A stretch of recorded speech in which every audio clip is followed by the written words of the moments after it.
The theater decided to take me wherever this is. Luckily, I'm a master of disguise. It really kind of fits this week's movie, which features an anthropomorphic dino with a cookie fetish, among numerous other things. I won't hold you in suspense any longer. This is 1996's Theodore Rex. A bullet-pointed overview greets us and essentially gives away the entire movie. But at least it's got a deep, sexy voice behind it. At midnight tomorrow, billionaire Eleazar Kane will launch his new Eden missile to bring on another ice age. The butterfly effect is experienced, and our titular dino wakes up from what appears to be an explosive dream. He grabs a bunch of rubber duckies and jumps into a real clawfoot tub. I do wonder if he suffers from tail shrinkage from the cold shower. At this point, a ton of T-Rex memes come to mind, and then... Cookie! Macadamia? Yes. He must make big bucks if he can afford a cookie launcher and a ride with optional tail storage. Elsewhere, Officer Coltrane gets into a shootout where she's threatened with an amped-up carving knife and ends up riding a table behind a big truck. She gets into a possibly sexy conversation with her partner. I thought you said you had the front. I thought you said you had the back. Oh, like you had the front? Like you had the back. And then everything explodes. The next logical step is to head to an all-night diner with a tween server who speaks like a grumpy old man. Elephants, lions, whales, now raccoons. Katie, what's happening to the world? Teddy checks out a dinocide he witnessed in his dreams, and the news people can't even pull a good dino pun as they talk about it. And from the looks of it, the victim of foul play. He goes to talk to the chief about taking on the dino's murder, and... what's with those shoes? In what alternative futuristic world do those shoes make any sense? What cynical asshat designed shoes that require being laced up 3 ways? Anyway, Teddy's tail pulls a few cheeky shenanigans, and his cookie habit rears its ugly head. Yes, cookies! I have 6 of these. Deciding it would be good for PR, the chief agrees to give Teddy the case, partnering him with Coltrane. She comes to terms with it reasonably well. It's a dinosaur, come on! He's a dinosaur! You're a dinosaur. At the Oliver Rex autopsy, Teddy channels Yoda. Religion. And then that cheeky bastard sends tail pics via holofax.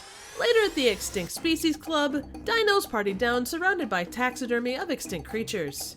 Coltrane gets hit on by Grok, and Teddy falls for sultry songstress Molly Rex. At least if they end up getting married, they won't have to have the last name conversation. But they might want to check that family tree. Afterwards, Teddy's car gets jacked while in motion, which leads to him being covered in foam. The angry chief calls him out on this. You wanted this case, and I wanted a boost in my poll. He wants a boost in his poll. Anyway, Teddy gets a change of outfits that makes him look more like a cop. Oh yeah, that's perfect. And then they check out their wheels, which are somehow more adorable than Teddy's first ride. The movie wants to give us a warm fuzzy moment with some kids, but Teddy has to go and make it weird. May I have 3 balls at the same time, please? They head over to New Eden to follow some leads with Eleazar Kane in his clearly not evil lair, and holy shit, what are those? They end up having a lovely conversation, and then it's time to party down at Oliver Rex's funeral. Teddy and Molly indulge in some post-funeral cookies. I'm a fool for milking cookies. Cookies! Cookies, cookies, cookies, cookies, cookies! And Teddy shows his affections for her by destroying his apartment. Coltrane ends up revealing she's an android as they track down a lead in the dinocide. It takes him to a very weird man in a bag, and... It's a hairy hot dog. Teddy is afflicted with a bad case of gas. Just tiptoe. And what does that smell?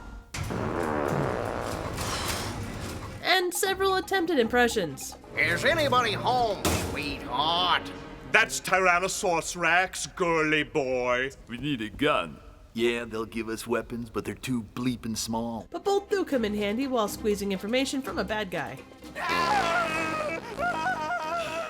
Last chance.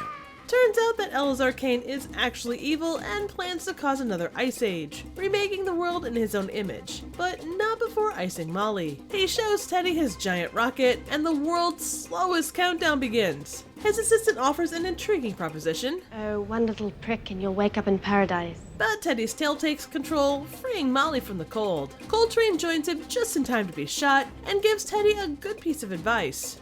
Use your brain. As Kane and his Joker minion rush to safety, Teddy goes fishing and catches himself a whopper, right before the vehicle hits an exploding billboard. Teddy saves the day, morals are learned. Our survival rests on all species, treating each other with compassion. And then I think we're essentially told to piss off. Theodore Rex is a 1996 buddy cop sci-fi family film starring Whoopi Goldberg, Richard Roundtree, and Bud Cort, with voice work by Carol Kane and George Newbern. It was originally slated for a theatrical release at Christmas of 1995, but other factors including negative test audiences delayed it and ultimately sent it to a direct-to-video release. This helped it earn the distinction of being the most expensive direct-to-video release as of 1995, with a budget of $33.5 million.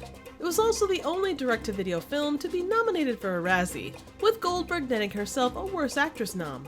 Whoopi Goldberg verbally agreed to star in the film, but when she attempted to back out, she was sued for $20 million. It ended up being settled when she agreed to star for $2 million more than the original agreement. For his work, the judge in the case was later awarded a special production consult credit. Behind the scenes, the film ran into endless problems, from numerous rewrites while filming to a crew that was constantly changing. The Teddy Rex puppet was heavy and very difficult to perform in, and it also apparently smelled terrible. Incidentally, that might explain the numerous fart and bad breath jokes throughout the movie. Additionally, the costume had a 5-foot-long, non-detachable tail that could easily become a tripping hazard. Every set needed to be large enough to accommodate that tail, and if Teddy had to sit, a chair would have to be built to accommodate that. All the chief players look back at this movie with a variety of thoughts, but all of them come down to the fact that this was a bad decision, and I can't say I disagree. Theodore Rex doesn't feel like a good or even a good bad movie. The plot had some interesting ideas, but none of them were fleshed out. It just jumps from thing to thing and kind of forgets about it. Its plot started out as a Blade Runner style movie, but it evolved into this thing that doesn't really have a clear point or audience. The setting and general tone of goofiness give off the impression it's meant for kids, but beyond the colorful backgrounds and fart jokes, I can't say the story fits that definition, even in the 90s. Overall, it lacked anything to be memorable. Coltrane was an android, but outside of the climax, it doesn't really come to anything. Teddy has this psychic connection to other dinosaurs, but it's mentioned once and never really talked about again. I honestly can't tell you whether the intent of this one was to make a good movie or to ride the dino craze of the 90s. What I can say is that Theodore Rex could have taken a lesson from another 90s era anthropomorphic animatronic dino project. Dinosaurs the show did everything from story to puppets right. On some alternative world, I'd like to hope it would have inspired Teddy Rex to be better. Overall, I'm kind of on the fence on this one. Like most good bad movies, a group setting can make this fun. But beyond that, I'd say it's kind of up to you. For me, the interest to rewatch this one is extinct. I'm going back to Things or Killer Condoms. Special thanks to Ryan from What Were You Watching for the inspiration for this review. Make sure to drop a look at his channel. You'll find a ton of classic movies reviewed in a really well done, but totally outside the box way. Personally, Masters of the Universe is my fave. So what do you think? Suggestions for movies, trivial questions, comments, ratings, and a voice-activated cookie dispenser would be appreciated. Thank you so very much for watching.